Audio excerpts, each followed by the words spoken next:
Bienvenidos a Joan Mon Games. Hoy os traigo Dagon de H.P. Lovecraft. Os dejaré un enlace en la descripción por si os lo queréis descargar gratis y empezamos.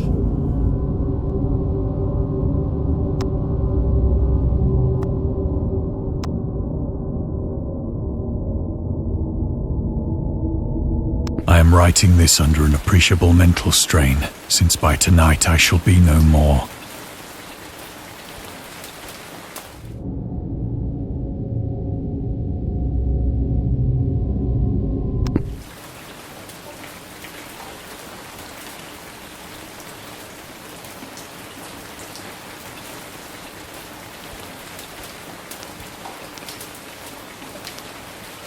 Penniless, and at the end of my supply of the drug which alone makes life endurable, I can bear the torture no longer, and shall cast myself from this garret window into the squalid street below. Do not think from my slavery to morphine that I am a weakling or a degenerate. When you have read these hastily scrawled pages, you may guess, though never fully realize, why it is that I must have forgetfulness or death.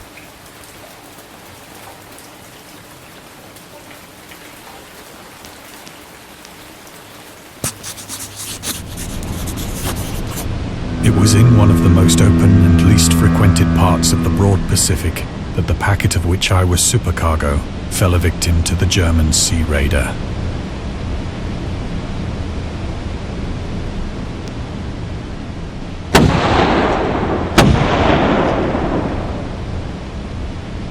The Great War was then at its very beginning, and the ocean forces of the Hun had not completely sunk to their later degradation. So that our vessel was made a legitimate prize, whilst we of her crew were treated with all the fairness and consideration due us as naval prisoners.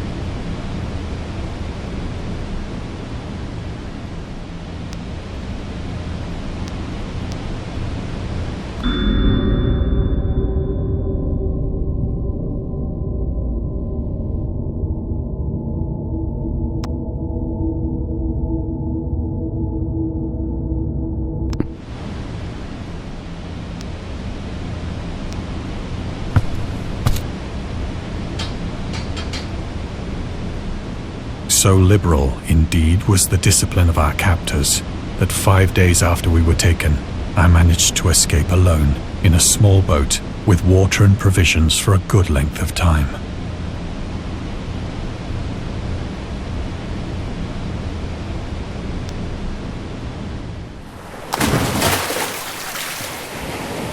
When I finally found myself adrift and free, I had but little idea of my surroundings. Never a competent navigator, I could only guess vaguely by the sun and stars that I was somewhat south of the equator. Of the longitude, I knew nothing, and no island or coastline was in sight.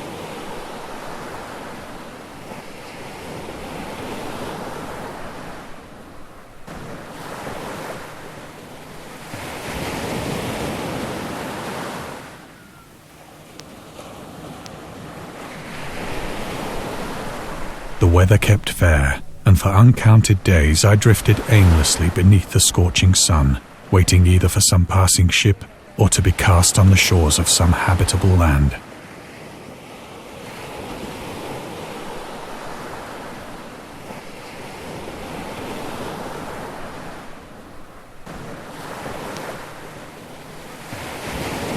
But neither ship nor land appeared, and I began to despair in my solitude upon the heaving vastness of unbroken blue.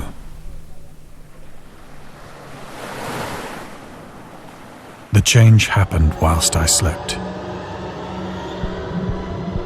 Its details I shall never know, for my slumber, though troubled and dream-infested, was continuous.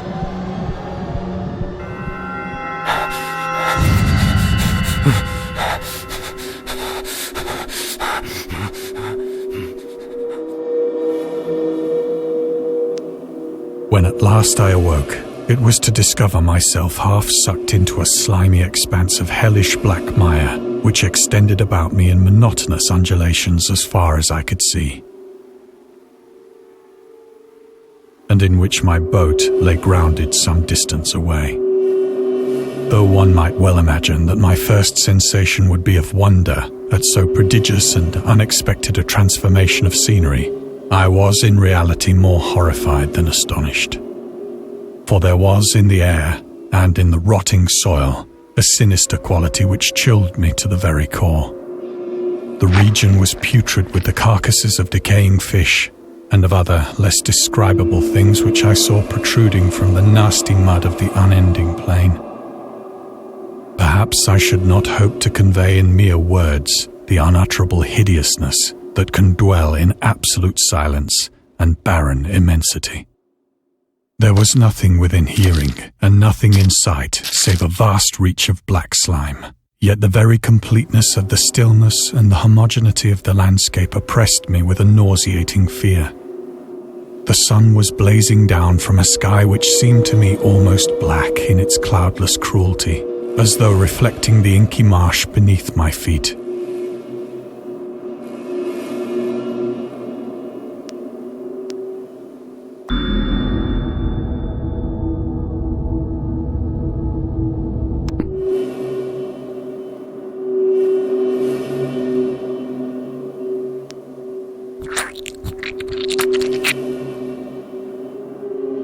As I crawled into the stranded boat, I realized that only one theory could explain my position. Through some unprecedented volcanic upheaval, a portion of the ocean floor must have been thrown to the surface, exposing regions for which innumerable millions of years had lain hidden under unfathomable watery depths. So great was the extent of the new land which had risen beneath me that I could not detect the faintest noise of the surging ocean, straining my ears as I might. Nor were there any seafowl to prey upon the dead things.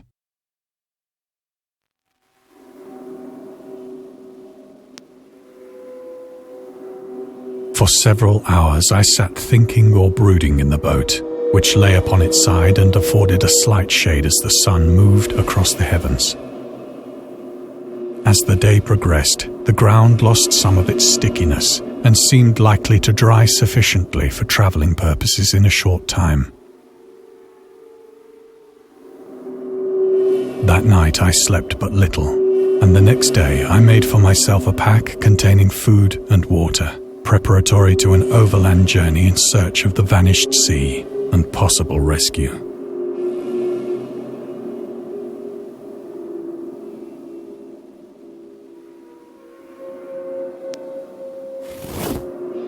On the third morning, I found the soil dry enough to walk upon with ease. The odour of the fish was maddening, but I was too much concerned with graver things to mind so slight an evil, and set out boldly for an unknown goal.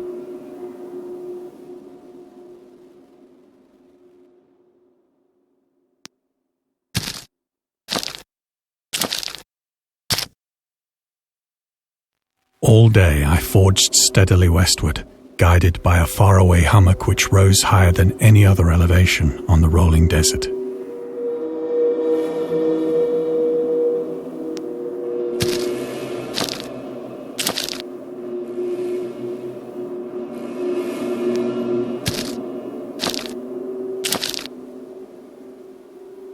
That night I encamped, and on the following day still travelled toward the hummock, though that object seemed scarcely nearer than when I had first espied it.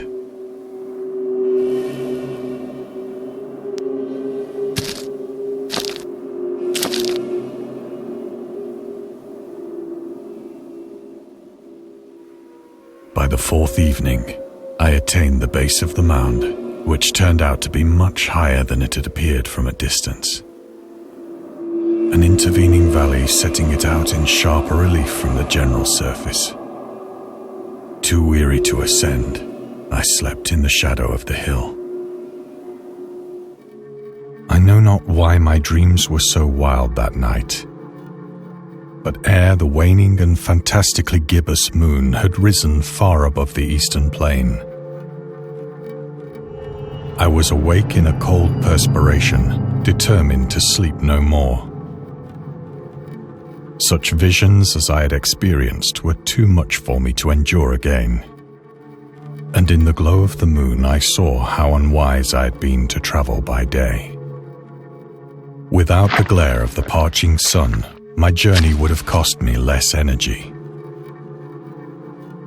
Indeed, I now felt quite able to perform the ascent which had deterred me at sunset.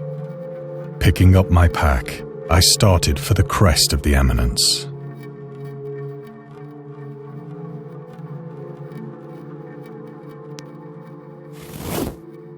I have said that the unbroken monotony of the rolling plain was a source of vague horror to me. But I think my horror was greater when I gained the summit of the mound and looked down the other side into an immeasurable pit or canyon,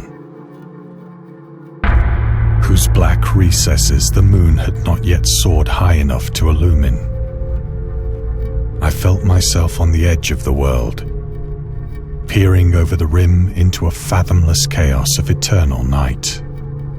Through my terror ran curious reminiscences of Paradise Lost, and of Satan's hideous climb through the unfashioned realms of darkness. As the moon climbed higher in the sky, I began to see that the slopes of the valley were not quite so perpendicular as I had imagined. Ledges and outcroppings of rock afforded fairly easy footholds for a descent, whilst after a drop of only a few hundred feet, the declivity became very gradual.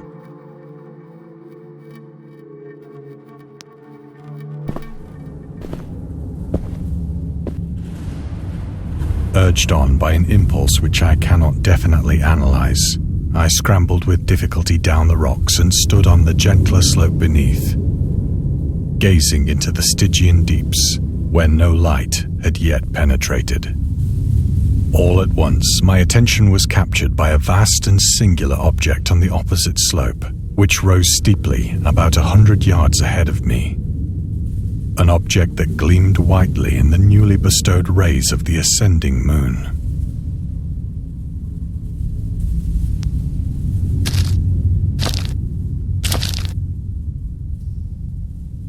That it was merely a gigantic piece of stone, I soon assured myself. But I was conscious of a distinct impression that its contour and position were not altogether the work of nature. A closer scrutiny filled me with sensations I cannot express. For despite its enormous magnitude and its position in an abyss which had yawned at the bottom of the sea since the world was young, I perceived beyond a doubt that the strange object was a well-shaped monolith, whose massive bulk had known the workmanship and perhaps the worship of living and thinking creatures. Dazed and frightened, yet not without a certain thrill of the scientist's or archaeologist's delight, I examined my surroundings more closely.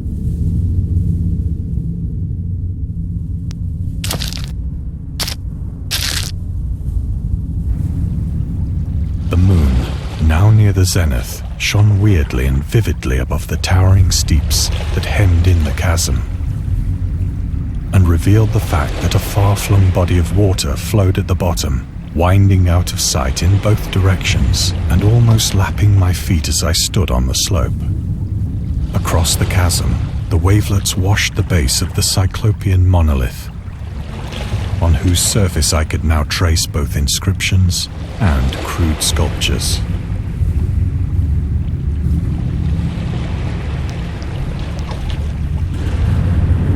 The writing was in a system of hieroglyphics unknown to me and unlike anything I had ever seen in books, consisting for the most part of conventionalized aquatic symbols such as fishes, eels, octopi, crustaceans, mollusks, whales, and the like. Several characters obviously represented marine things which are unknown to the modern world, but whose decomposing forms I had observed on the ocean-risen plain. It was the pictorial carving, however, that did most to hold me spellbound.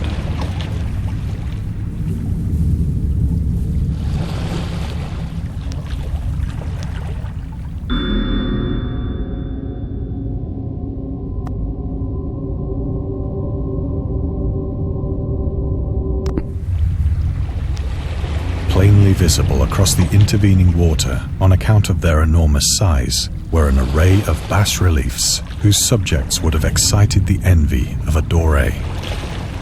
I think that these things were supposed to depict men, at least a certain sort of men, though the creatures were shown disporting like fishes in the waters of some marine grotto, or paying homage at some monolithic shrine which appeared to be under the waves as well. Of their faces and forms I dare not speak in detail, for the mere remembrance makes me grow faint. Grotesque beyond the imagination of a Poe or a Bulwer, they were damnably human in general outline, despite webbed hands and feet, shockingly wide and flabby lips, glassy, bulging eyes, and other features less pleasant to recall. Curiously enough, they seem to have been chiseled badly out of proportion with their scenic background, for one of the creatures was shown in the act of killing a whale, represented as but little larger than himself. I remarked, as I say, their grotesqueness and strange size, but in a moment decided that they were merely the imaginary gods of some primitive fishing or seafaring tribe. Some tribe whose last descendant had perished eras before the first ancestor of the Piltdown or Neanderthal man was born.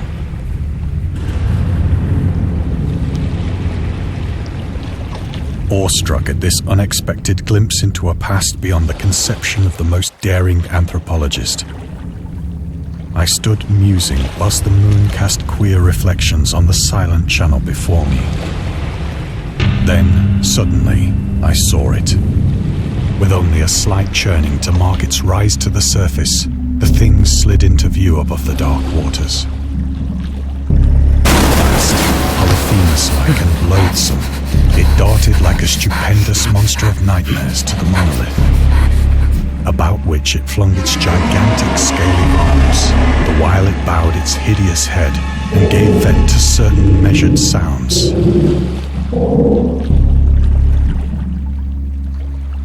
I think I went mad then. Of my frantic ascent of the slope and cliff, and of my delirious journey back to the stranded boat, I remember little.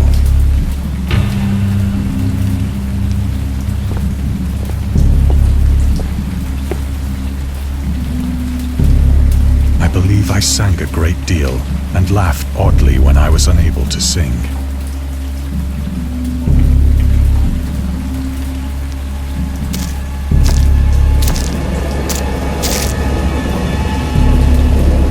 I have indistinct recollections of a great storm sometime after I reached the boat. At any rate, I know that I heard pearls of thunder and other tones which nature utters only in her wildest moods.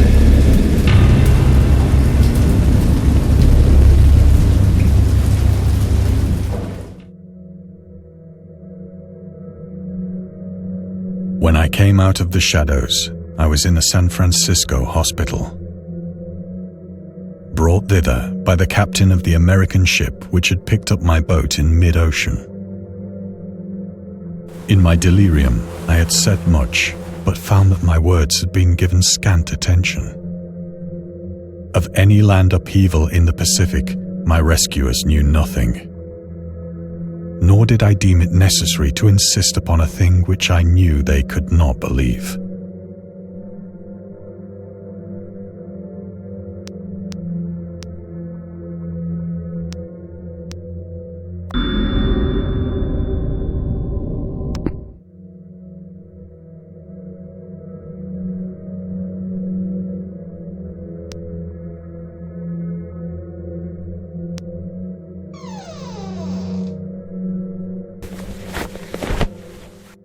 Once I sought out a celebrated ethnologist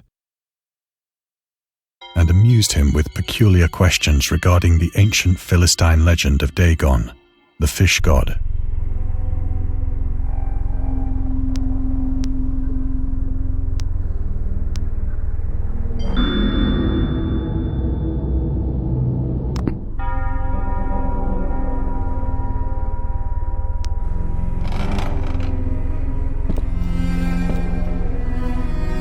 but soon perceiving that he was hopelessly conventional, I did not press my inquiries.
It is at night, especially when the moon is gibbous and waning, that I see the thing.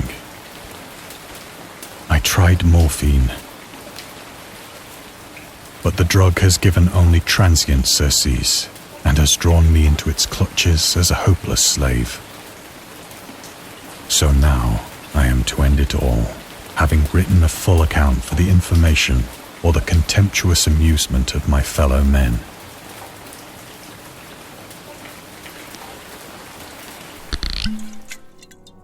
Often, I ask myself if it could not all have been a pure phantasm.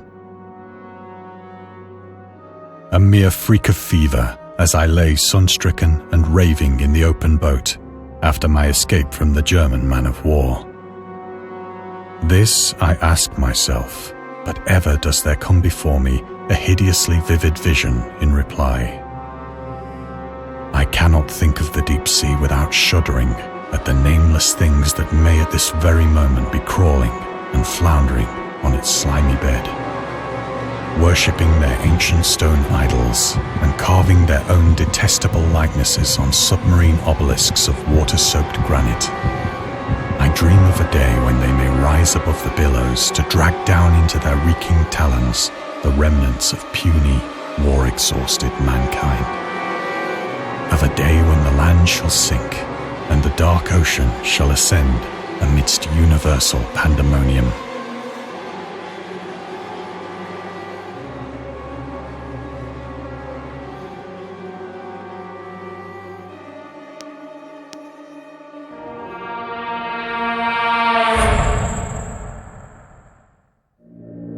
The end is near. I hear a noise at the door, as of some immense slippery body lumbering against it.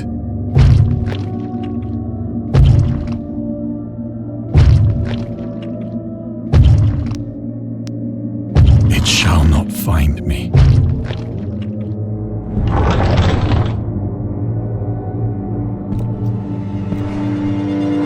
God, that hand!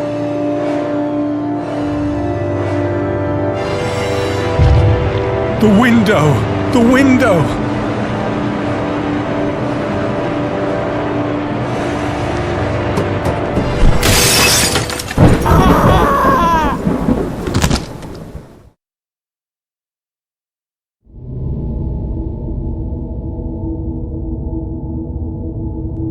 Bueno, pues hasta aquí. Gracias por ver el vídeo.